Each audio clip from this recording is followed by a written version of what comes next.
एक महत्त्वाची बातमी मतदारसंघाच्या पुनर्रचना घटना दुरुस्ती विधेयकाबाबत सुप्रिया सुळे यांनी मोठी माहिती दिली। देशात 50% जागा वाढवण्याचा निर्णय झाल्यास आमचा पाठिंबा असेल अशी अधिकृत माहिती खासदार सुप्रिया सुळे यांनी दिली। अमित शहांसोबत झालेल्या सर्वपक्ष बैठकीतून शहा यांच्याकडून अशा प्रकारचा प्रस्ताव आणण्याबाबत चर्चा झाली होती। या चर्चेत केवळ राष्ट्रवादी काँग्रेस शरदचंद्र पवार पक्षानेच नाही तर ठाकरेंची शिवसेना आणि डीएमके यांनी देखील होकार दिल्याची माहिती सुळेंनी दिली। दरम्यान सोमवारपासून संसदेचं पावसाळी अधिवेशन सुरू होतंय।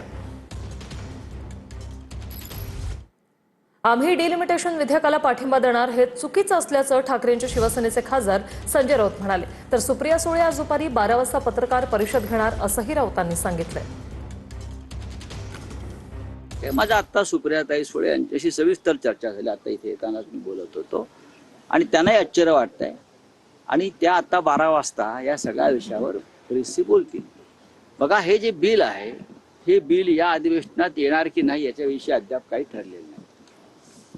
ते जेव्हा बिल येईल तेव्हा आम्ही सगळे बसून निर्णय घेऊ।